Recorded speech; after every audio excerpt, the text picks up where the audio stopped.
All right, so welcome to the deep dive, everyone. We're doing something a little different today. Instead of going super broad with the topic, we're going to laser focus on one single date in Elvis Presley's life, March 25th. It might not sound that exciting at first, but Right. But honestly, just you wait. The things that happen on this seemingly random date are kind of wild. It's like a weird thread that runs through so many pivotal moments in his career. it's like a hidden pattern, isn't it? March 25th popping up again and again at these crucial turning points. It really makes you think about the significance we attach to certain dates and how they can shape a whole narrative. Absolutely. And speaking of shaping a narrative, we're going to jump right into Elvis's story. Let's rewind all the way back to 1957. This is peak Elvis mania. I mean, Heartbreak Hotel had just exploded. Hound Dog was topping the charts. You've got to try to picture the level of fame he had at this point. It's almost impossible for us to comprehend now, isn't it? That level of global recognition, every move scrutinized, every word amplified, the pressure must have been absolutely immense. Oh, yeah. Talk about living under a microscope. Every aspect of his life was public fodder. And amidst all that chaos, in the middle of this whirlwind of fame, there's this need for, like, a sanctuary. You'd crave some normalcy, some sense of control over your own space, right? A place to just be yourself, away from the glare of the spotlight. Exactly. And guess what? On March 25th, 1957, he found that sanctuary. He bought Graceland. Graceland. I mean, talk about an iconic piece of American history. Can you imagine what it must have felt like to step onto that property knowing it was yours? Well, he paid just over $100,000 for it, which at the time, I mean, that's no small sum, but for what Graceland became, it's kind of mind-blowing. I know, right? Especially considering what it represents today. It wasn't just a house, it was a statement, a symbol of his success, his desire for stability amidst all that craziness. And think about the name Graceland, Right. originally named after Grace Toof, a family member of the previous owners. It's like this beautiful estate that just seemed destined to become a haven for him. It's interesting to think about how the place itself might have influenced his music and his life, this haven, this retreat, this kingdom he created for himself. Okay, so we're in 1957. Elvis has Graceland. He's on top of the world. Fast forward just 1 year to March 25th, 1958, and the scene changes dramatically. The king is getting drafted. It was a huge cultural moment. I mean, the symbol of rebellion, of shaking up the establishment, now having to conform to serve his country. Yeah, and this wasn't some publicity stunt. He really did his duty. No special treatment. Can you imagine the headlines?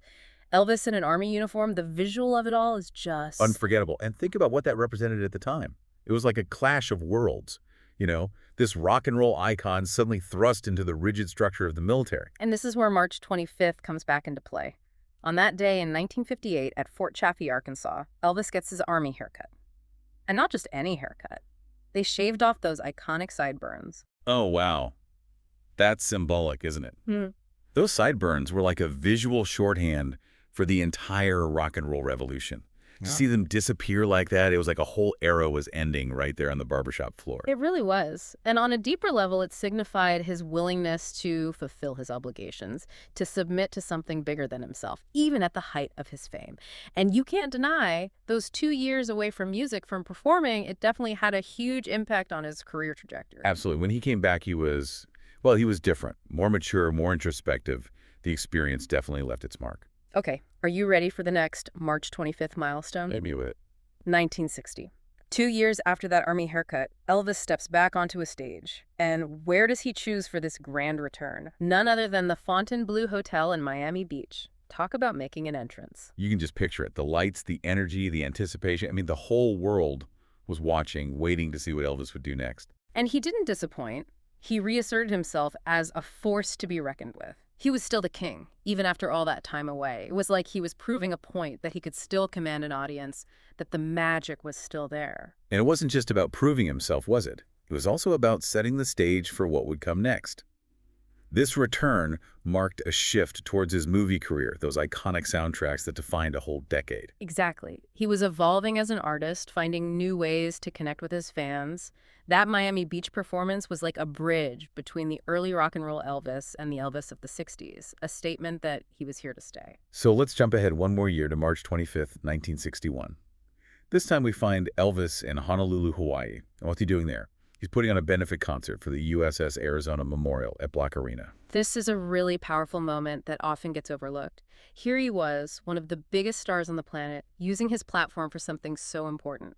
It speaks volumes about his character, his compassion, and his awareness of the world beyond show business. And it's a reminder that even amidst the whirlwind of fame, there can be a commitment to something larger than oneself, a desire to give back, to make a difference. Now, this particular March 25th holds another interesting tidbit. It was actually his last live performance for quite a while. He wouldn't be back on stage until that legendary comeback in Las Vegas in '69. Wow. So it's like a farewell, but not a permanent one. A pause before he stepped back into the spotlight in a whole new way. Exactly.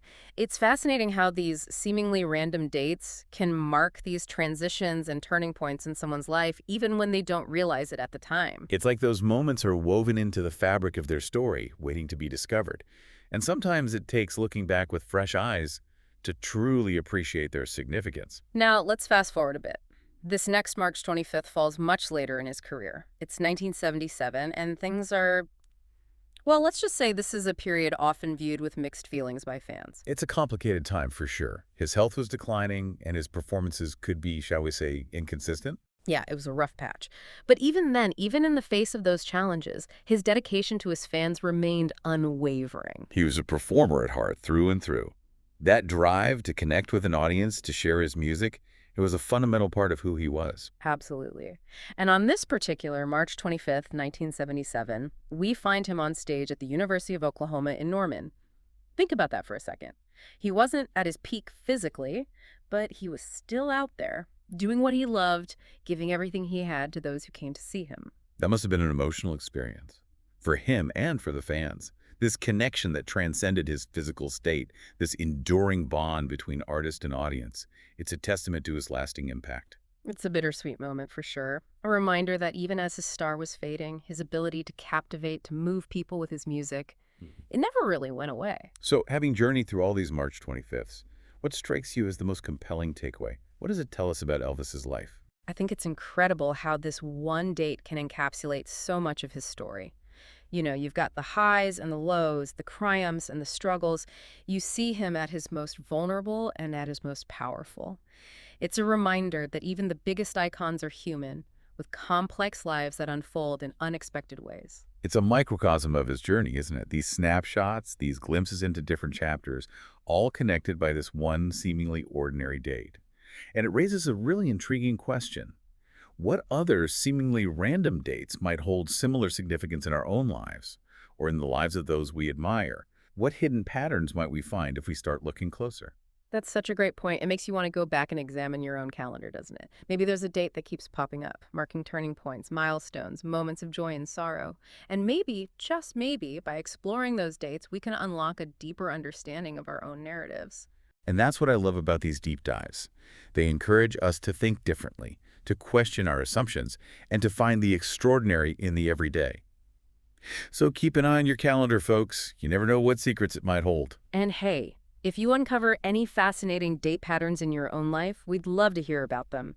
Share your discoveries with us, and let's keep exploring the hidden connections that shape our stories. Until next time, keep diving. Happy exploring.